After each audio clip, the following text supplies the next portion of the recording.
you everybody for being generous with your time and joining this webinar on the 10 proven practices of exceptional fund marketeers.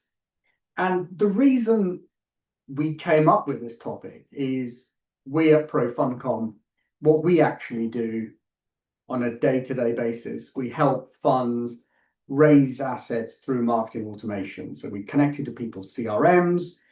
We then build out marketing journeys, marketing automations, take that data, feed that back into the sales team. And over the last 23 years that we've been going, actually it's our 24th year, we spend a lot of time with clients at user groups, clients talking to each other, talking to prospects. And what we've realized is our product, our software, is just a slither of that marketing success. And the key to marketing success is part of it's your product mix, part of it's your tech stack, but there are habits. There are these continual habits, these small behaviors that collectively help you have great marketing outcomes. And I just thought, well, I didn't think, Victoria, who is our sales director, thought it would be a good idea to put this together in one place and run a webinar on it and just share our learnings over the period of time that we've been running to say, what are the 10 things that fund marketers should be aiming to do on a daily, weekly, monthly, quarterly basis to help them with their marketing, not product. Product is just a small part of this mix. And hopefully I won't delve into a huge amount of product demo, but I'll give you a sense of the art of the possible. So ProFundCom, we've been going a period of time. We've got 400 plus users of our product. And the one thing we've really tried hard to do is to really educate fund marketers about marketing. And we've got regular reports every quarter that we send out. And weirdly today, we've actually released our 2026 report reviewing the top 10 hedge funds, their branding, their websites, their digital marketing. So we do that on a regular basis. This is the 4th edition of it. Why haven't you done 20 more? Well, we never thought of it at the time. But again, we're very much around how can we disseminate marketing knowledge that we've gained. So what all marketers do, before I kind of get into the 10 habits, is really understand what is marketing. And when people say marketing, most people say it's our social, it's our website. But actually, marketing 101 is these real 5 stages. And if you take nothing away from this webinar, and I always say, if you do one thing, and every webinar I have has this slide in it, build your narrative, what is your fund, what does it do, build out your brand, create what's called demand generation. So create brand awareness, number 2, have demand generation, measure your engagement, look at those analytics, and essentially that's what you use to, on a daily basis, create content and analyze it. So it really is that echo chamber of your brand, creating that content, creating brand awareness, seeing what's resonating and feeding that back in.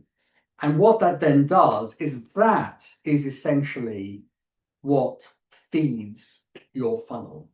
And when you're looking at marketing, whether it's fund marketing or whether you're selling things on Etsy or eBay, all that, the one key thing is understanding how to add things to the top of the funnel, where it's a one-to-many relationship. So that's email marketing, that's website, that's events, that's webinars like we're on now, and the end of the funnel, the end of that journey, which is when somebody actually buys or makes an investment.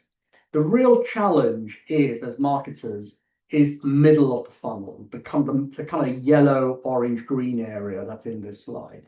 Because no matter what people say, nobody really knows what really works. So that's why having multiple marketing channels with multiple engagement points, and the ability to measure that is so important when you're doing any form of marketing, particularly when you're doing fund marketing. And why so on fund marketing? Because fund marketing is essentially a very different type of sale. It's a long tail sales cycle. So nobody is literally, coming onto your Etsy store, looking around, clicking around, you see that journey. Oh, we know that journey generally means they're going to buy something, they put something in their basket. Doesn't work like that. It's a really long tail sales cycle. And what we'll come to is how you can actually use analytics and reporting to actually surface this information for your biz dev team, for your distribution team, and for people who are in that asset raising capacity within your fund. But essentially what marketing is, you just got to feed that funnel with all the digital marketing that you're doing. And essentially what that then gives you the ability to do is it gives you the ability to actually generate reporting for your sales team. And the outcomes are you can click on various areas and you can actually zoom in and actually see who are the people engaging with you. And as you can see here, who are the people to target. So that is very much the end result of all the marketing that you want to do, is having this ability to provide not just static analytics that live in Excel, which was very 2023, but being able to have information and delivering it to the sales team in an environment that they like to use, whether it's CRM or your Power BI dashboard or something, or sent as an email every Monday. That's all part of it. And the only way you can efficiently do this is if you're using marketing automation and being able to automate your go-to-market process and doing that consistently. So, that's probably 0.0 of the 10 that I'm going to take you through now. So here is the list of the 10 things we put together: brand experience, creating content, planning, tech stack, actionable insights, ROI, enabling the sales team, collaboration, continuous learning, and consistency over time. And they do say the last point is probably the most important point.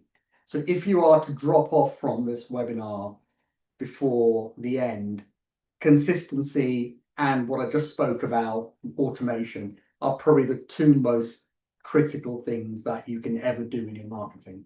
So let's dive into it. So number one, well, actually, before we dive into it, this is probably the thing that the best marketers do incredibly well. And whether you agree or you disagree with Steve Jobs, I think he was one of the greatest marketers of our current generation.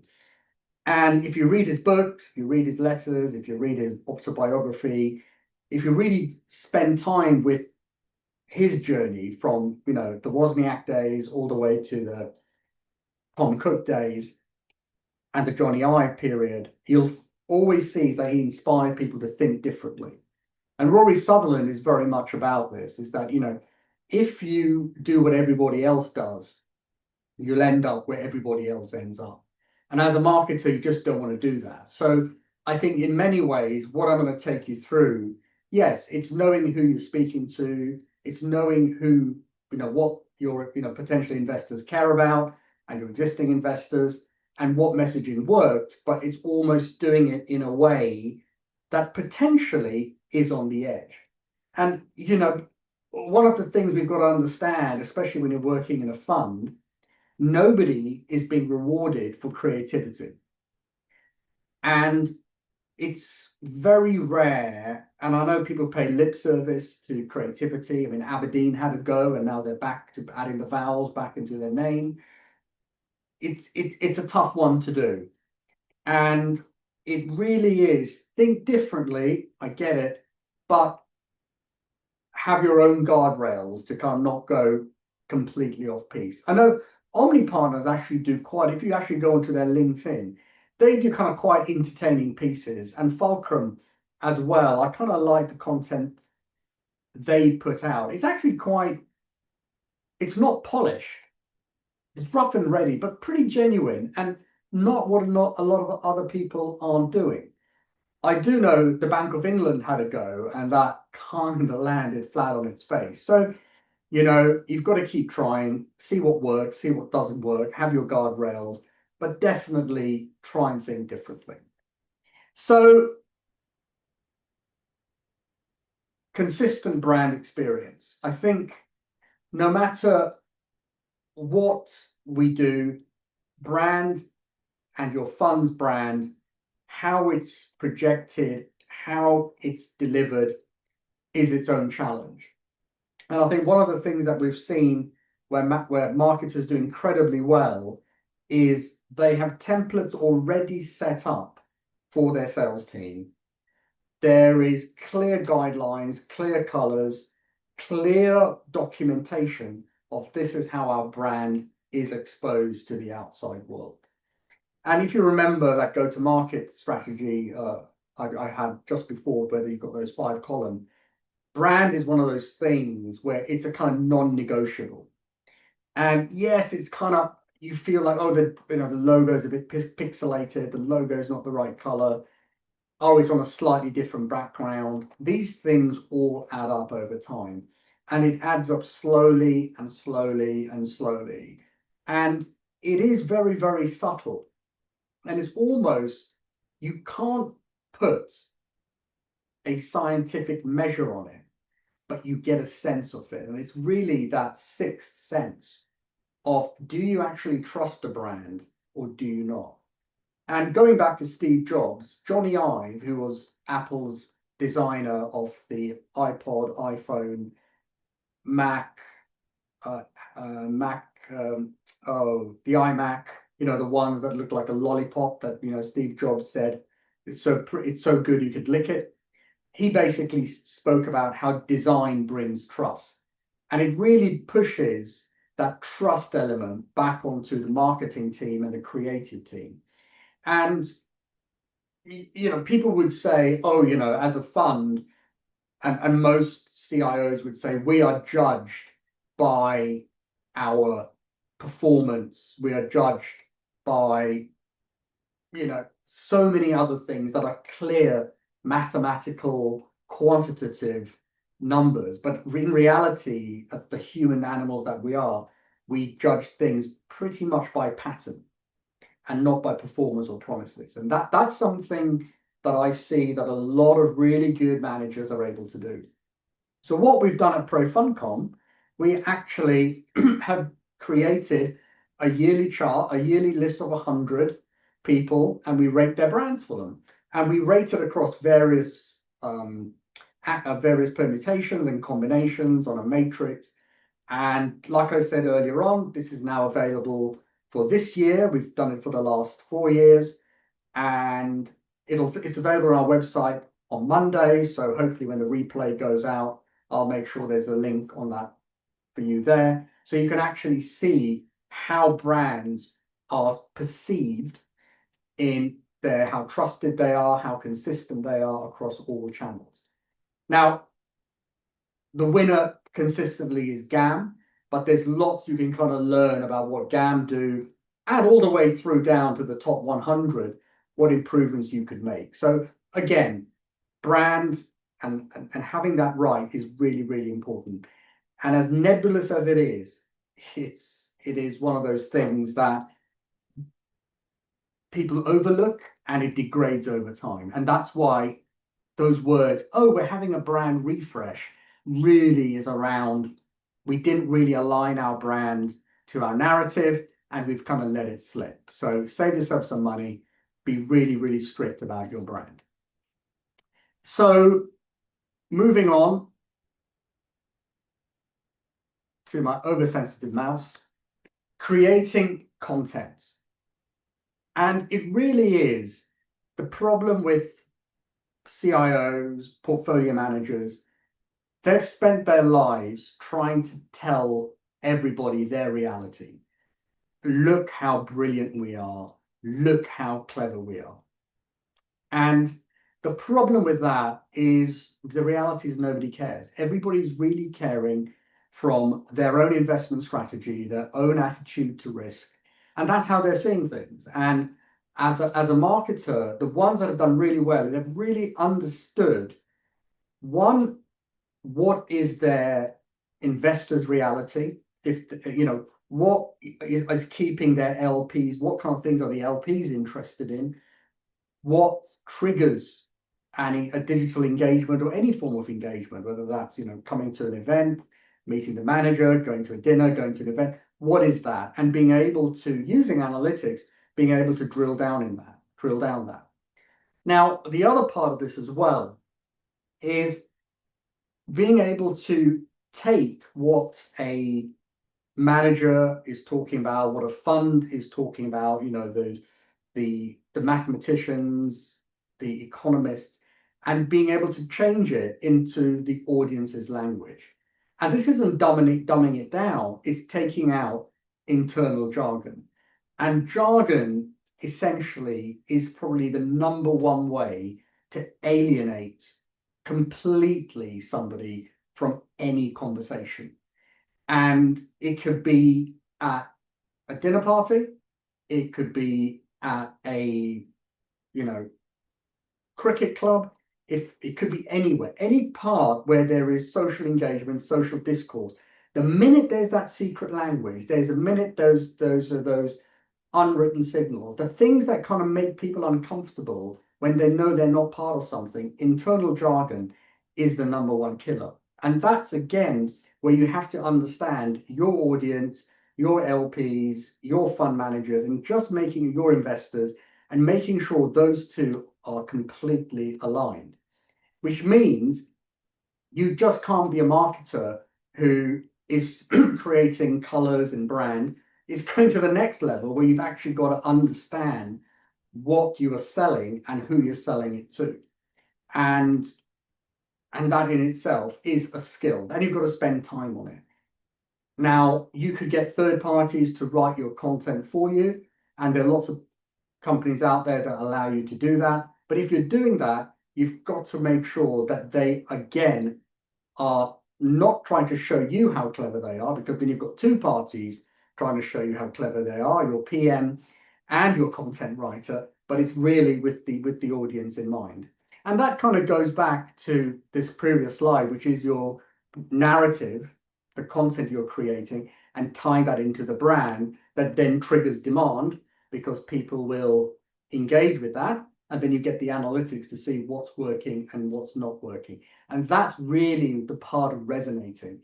It's not that obviously the science of resonating is that the frequencies build up and build up and build up and build up, and then the bridge collapses. We don't want the bridge to collapse, but what we want is that the feedback mechanism is actually building, so your content gets better and the engagement gets better.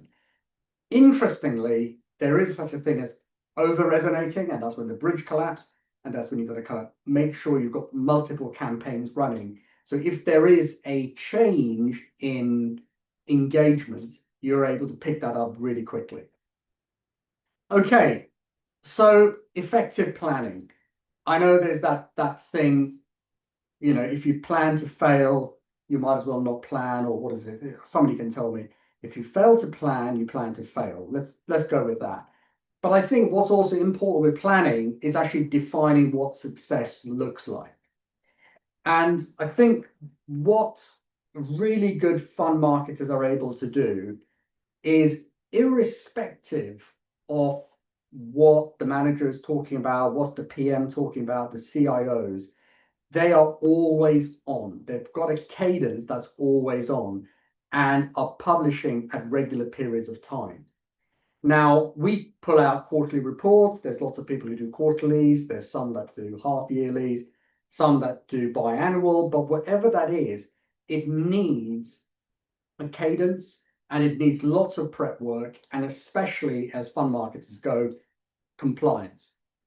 So there are lots of planning tools available, but one of the key things about creating planning is making sure it's documented and available. And probably one of the most requested items that I get from webinars is our own planning. So this is our planning from last year, all the things we do on a monthly basis. What do we need to do on week 1, week 2, week 3, week 4? For our quarterly content, what do we need to line up, every month, every quarter, so that it actually gets delivered? Because you just can't rush these things. There's no way you can rush reports, you can't rush webinars, you can't rush events, roadshows. It just needs planning. And that's really where it can't be an on-off thing, like somebody says, oh, we should do this in the next few months. There's got to be a cadence built to it.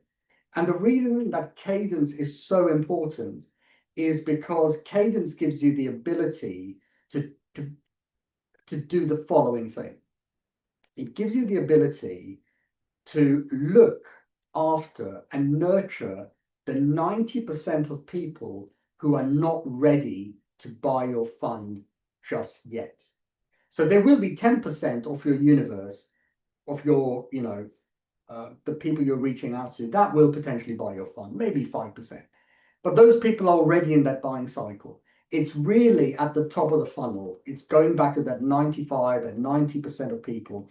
How do you keep yourself and your fund top of mind? And it is by having this cadence and really effective planning on how do you move and how do you actually create this content. So that's effective planning. I've just got an eye on time as well. And I think understanding your technology stack is absolutely critical.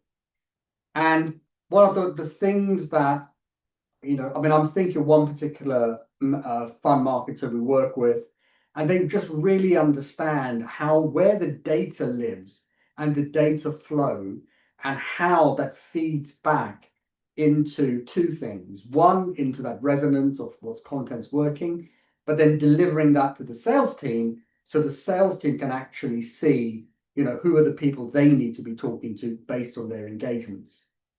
And there is one of these things is that marketers traditionally have not been Excel experts. They have not been brand experts, but less than anything, they've been technology buyers. They're not experts at buying technology.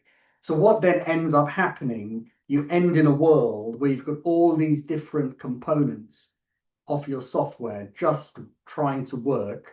So you've got all these different bits because, you're kind of doing it piecemeal. You're doing delivery, email checks, analytics, and creating content. And as a result, as time goes on, you start with something cheap like MailChimp, or maybe not, and your just costs just escalate and escalate and escalate. And essentially, what we've done at ProFundCon, and this is like the only pitch, is essentially it's just one.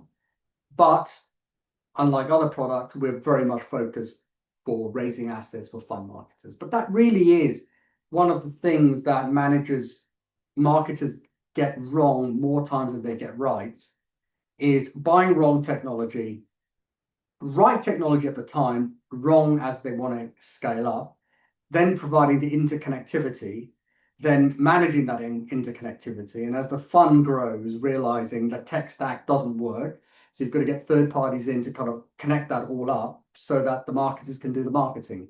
So that's like a big challenge. And then you're in that world of, do you stick with what you've got or do you have the cost of change?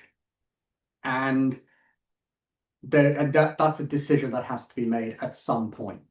So yeah, that is, understanding your tech stack. There's lots to go wrong with your tech stack, but there is a point where you've got to choose the right product. And again, start with the outcome in mind, define what's success, and then build out from there. And the reason, look, we've got a successful business over the last period of time because there's a place where generic products stop and where domain-specific products start. So all the products that are listed down here are pretty much fund-specific, and we kind of tie into that. So being domain-specific, having a tech stack that's domain-specific will always beat generic stacks over time, cost of ownership, deployment, and the ability for you to be a real marketer as opposed to calling technology companies and talking to nerds like yourself. So one of probably in the next parts as we kind of move on is how do you turn data into actionable insights? And data is only valuable if it changes behavior. And the reason that is because you get data, right? I've got a whoop on my arm. It gives me data. Do I change anything? I change maybe what time I go to bed. That's about it. There's tons of data. Now, but I don't really use it. And it's really, how do you translate the data into something that's usable? And the other thing is, once marketing data is actionable, it actually, in a fund, triggers two things. It triggers either an activity to raise assets or an activity to protect assets. So activity to raise assets is for a salesperson to run an event, call a prospect, and to prevent assets and preserving assets is making sure investors are engaged. So what you want to be able to do is very quickly see what's ticking up and what's ticking down. If you remember that resonating thing, what's resonating, what's not resonating. So it's having the ability to see things like, and you can do this in whatever tool you have, is your distribution list growing? Are your emails convincing? Is your content working? Are people getting tired of what you're sending them? What's the quality of your data? Is your engagements going up or are they going down over time? And knowing that information on a regular basis, now you can do this in real time using a product like ours or Power BI, but having this data to hand, knowing where this data is, integrating it, deploying it, really, really helps to actually know what should we do, if you remember the planning, next month, the month after, the month after that, because that's a cumulative effect of what's working and what's not working. And again, having the data of what's not working and having the data of what's working is, you need that for your next report, your next event, or your next action that you do. And the malaise of marketing really is where you just don't know and you are fat and happy because you don't know.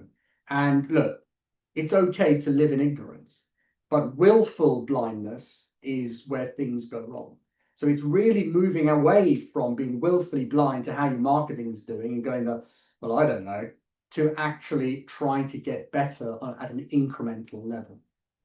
Now, another way that behaviors can change is making the data come alive and making this available to sales teams. So, if a salesperson wants to know, okay, who in Switzerland should I be talking to? They've got the ability to go into the data, look at the people in Switzerland to say, okay, here are the people I need to speak to. And if I look here, it seems like Sally is one of the most engaged. I could just click on here and see, okay, what's Sally been up to?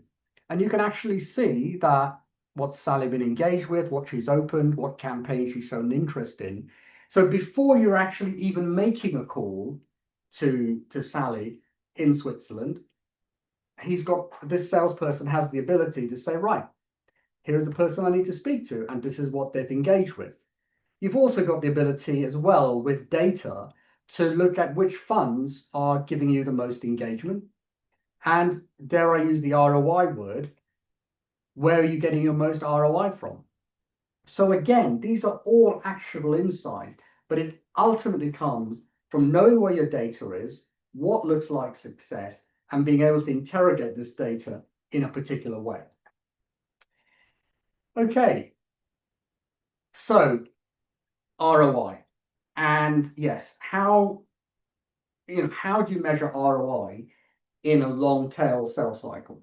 And I could spend hours and hours, and yes, you've got to have, how many meetings were generated, how much did this add to pipeline, how much did this raise AUM, all those kind of things. Yes, you can always look at that. You can look at vanity metrics like how many emails were open, how many likes did we get, how many impressions did we get. The reason vanity metrics don't work in fund marketing is because people just want to remain anonymous. They don't want to like a post. They don't want to make themselves known because that's just the nature of what, LPs, fund buyers, allocators, that's just not how they do things. It really is the ability to say the question is, how does a marketer demonstrate ROI?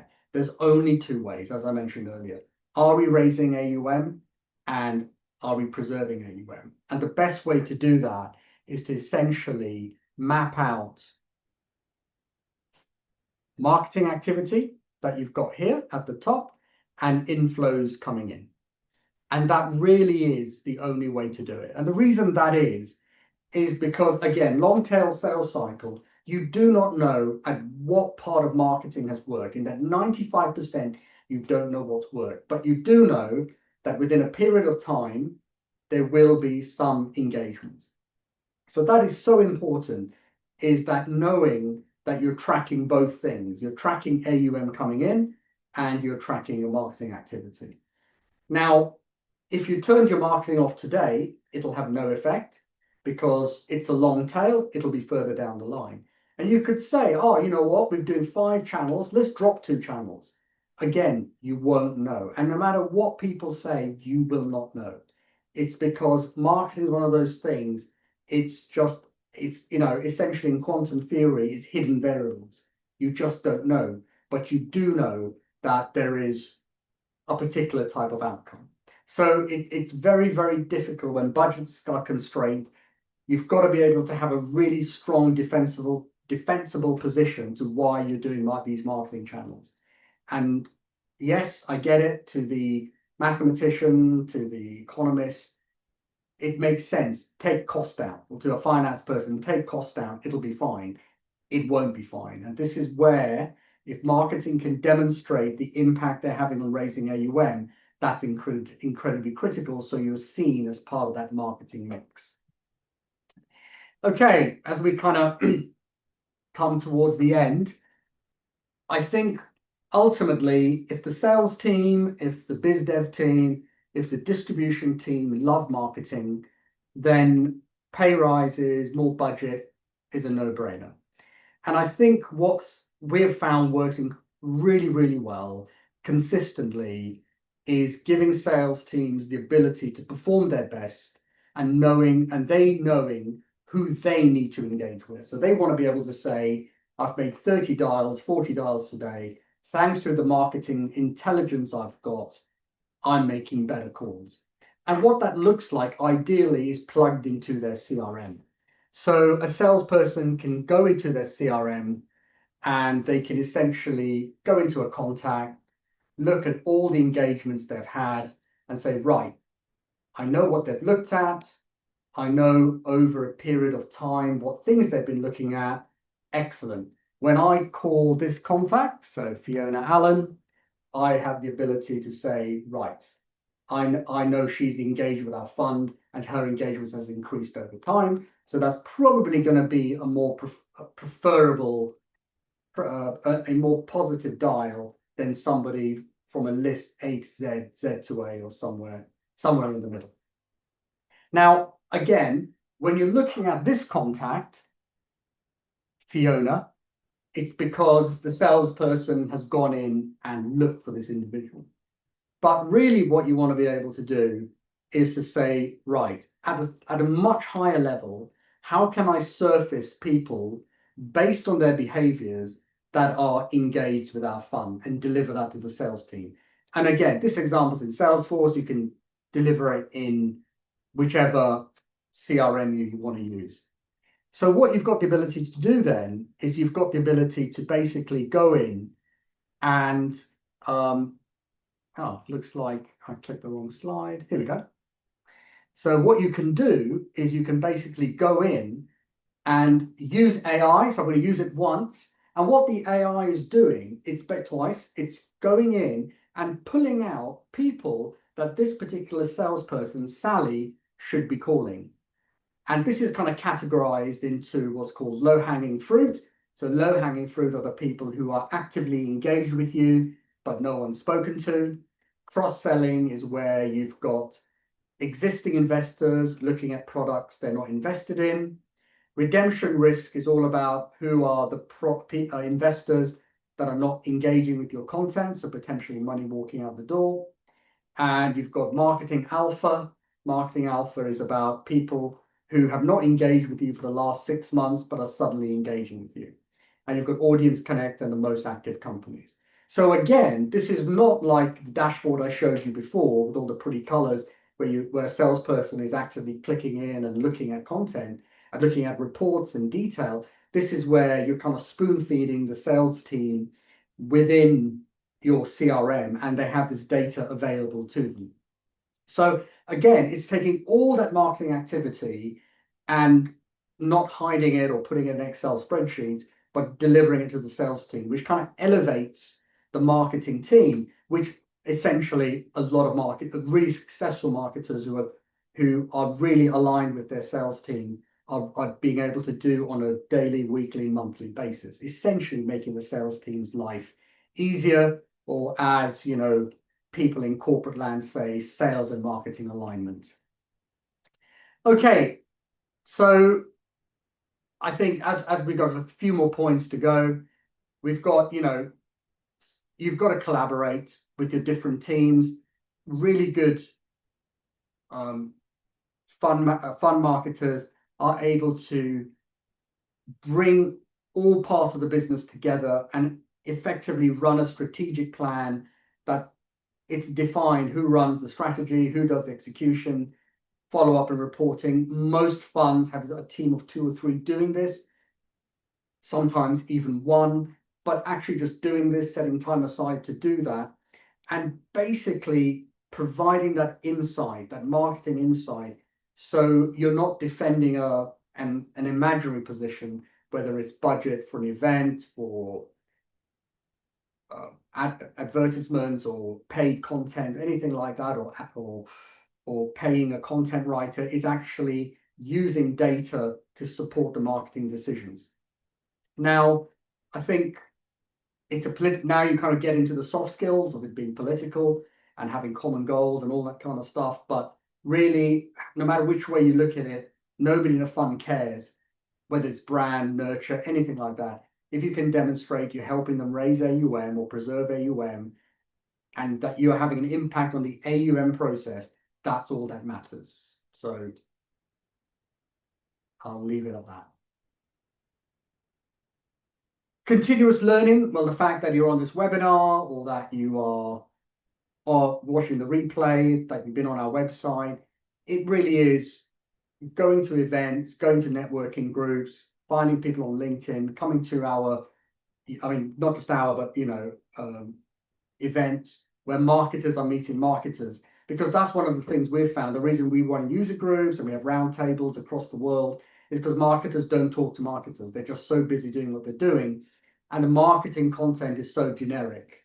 And if you go to our website, on our knowledge area and our reports area, you'll just find lots and lots of stuff that we've put together, not product specific, that really kind of helps that learning journey. So commit to continuous learning. And as I said, be consistent. Consistency builds trust. And one of the real big lessons I've learned is keep repeating and repeating and repeating, because that 95% of people that you're trying to target, you've got to kind of repeat your message, and knowing that what resonates and what doesn't, and then kind of repeating that back, is absolutely critical. Another thing to think over is time. Be consistent with your templates and your workflows, and most importantly, review what's working, review what's not working, but don't live in a world of willful blindness. So that's the webinar for today. I've got a whole bunch of questions that have come in that I'm afraid I did not acknowledge, but I had somebody print them out for me. So any questions at the end of this, or shall I? Right, we've got one's come in. What insights do sales teams genuinely use? Sorry. I think the ones that I think people use the most in our experience has been, the lead deck, is the ability to give the salesperson data, information specifically for a digital behavior, and from them, they're using that to actually call people. I think that is probably one of the most genuine and genuinely salespeople use this information. It really is their go-to. And when we talk to our user base, this is the data that sales teams really like. And probably out of this data set, the most useful data set is marketing alpha. Marketing alpha being this fourth column here, which is all about who are the people that have not read any content, but are suddenly reading what you're sending them. So hopefully that answers that question. How do you stop marketing becoming stale? I think there are two answers to marketing being stale. Stale is perception as we need more colors, or stale, it's not working. And you've got to be very careful with those two. The easiest way for a marketer to not be stale is, guess what? Brand refresh, new website. And because that's easy, you pay someone else to do that, and it keeps you busy, right? And guess what? We want to all be busy. But the reality is being able to go back into your data and being able to go in and see, okay, globally, what's working, what campaigns are resonating with people. So clearly there's this one campaign resonating. Where is it resonating the most? Kind of click on that and it'll tell you, oh, actually in Switzerland and the UK, it resonates the most. France, we're not. So you've got to kind of say, okay, what in France is going on that's making it that interesting? And then you can go back to your global analysis, go back to France and say, okay, who are the people in France that are the most engaged with us? And you can actually see, oh, it's actually these firms in France. So again, it's being able to really go into the data. And I'm not saying marketers become data scientists, but being able to have tools available to them that allow them to interrogate data in a way that kind of shows, okay, what things should we be doing for things to resonate with our audience? Because something looking stale and the message and the content becoming stale are two very, very different things. So that's worth bearing in mind. And again, what we've seen a lot of really good marketers do. Okay, got one more. What's the gap between marketing strategy and actual execution? Strategy is just choices. I think you make your marketing choice. I think strategies is a word that makes you feel good about yourself, but really you're making choices. And what choices do? They build action. And it really is going back to the ability to, if you can remember this spreadsheet of mine, is the ability to go into this and actually say, right, here is the choices we've made, the actions we're going to do, and that we're going to get them done. And that essentially is it. Now, it could be one person in a team doing this, it could be multiple people in the team, but it is doing the action, the discipline of doing the action, and the discipline of doing it when you don't want to do it. It's just showing up with your marketing. So yeah. Okay, I'm just checking again. Thank you for those 3 questions that have come in. I'm just checking, are there any more questions that we've had? Give it a few more seconds if anyone else has any more questions.